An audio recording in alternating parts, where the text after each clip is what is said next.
Hello, everyone. Welcome to Tuesday edition of Take 5. Last week we began taking about 5 minutes looking at a very maybe obscure book of the Old Testament called Song of Songs. It's a book of romance. It's a book of marriage. It's a book not taught very much because it's a beautiful poem. It's a graphic poem of romance and of love and of marriage and of sexuality, and in many ways it's a book that sort of reminds me that God thinks so highly of marriage and romance and sex and even premarital preparation. He thinks so much of it that he devotes an entire book of it. I don't know if you started reading it or if you have read it between last week and now, but we thought we'd just spend a little time in this wisdom book of poetry trying to get some ideas about our own lives and our own marriage. I hope you do. So today and Thursday, depending on how much we get done today, maybe even into next week. Today and I think Thursday, unless we can deal with it today, I want to look at a couple of phrases that are just kind of interesting phrases in this song. And the first one, think of the idea of intimacy and total intimacy. The whole being intimacy. There's this phrase, I'm going to read first, chapter 2 and verse 16. Goes like this. My love is mine and I am his. And then chapter 6 and verse 3 goes like this. I am my love's and my love is mine. And then chapter 7 and verse 10 says, I am my love's and his desire is for me.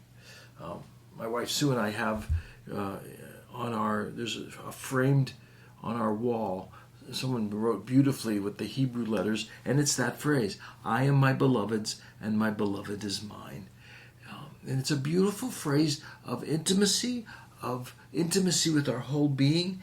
I am my beloved's, and my beloved is mine. It's the whole idea of, I am my beloved's, and my beloved is mine. Possessive, but in a healthy sense. Not I am my beloved's and my beloved is the best or the prettiest or the sharpest or any of those things. It's about intimacy. It's about we are one together. I am his, he is mine. I belong to her and vice versa. And I want you to think about that for a minute. I don't know if maybe you're not even married, maybe you are and have been for a while, but life changes. Qualities change. Looks change. But that I am his and he is mine, it never changes. And it is a sense of true security, of intimacy, of marital intimacy. In many ways, it's a spiritual intimacy first. We are one. We use the idea of soulmates. We are intellectually one.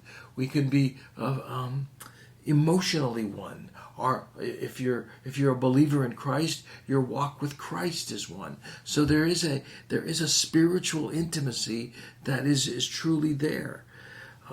And then I think it can progress. I used to do this when marriage counseling. If the spiritual intimacy is there, you are becoming one.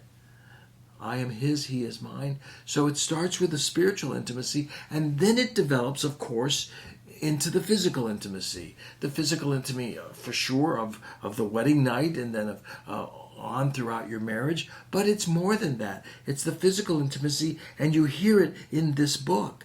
It's the physical intimacy of caresses, of kisses, of massages, as you read this book, you realize that the two of them are completely each other's, physically as well as spiritually. They are one.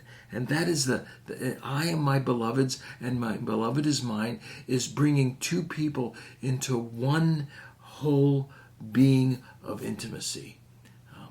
Okay, I think I'm done with this phrase. I'll pick up the next phrase on Thursday, but it's just a reminder that in some ways it's much easier to just read this book or live your marriage longing for the physical intimacy. We live in a society and it's all about physicality and sexuality. That's important in marriage.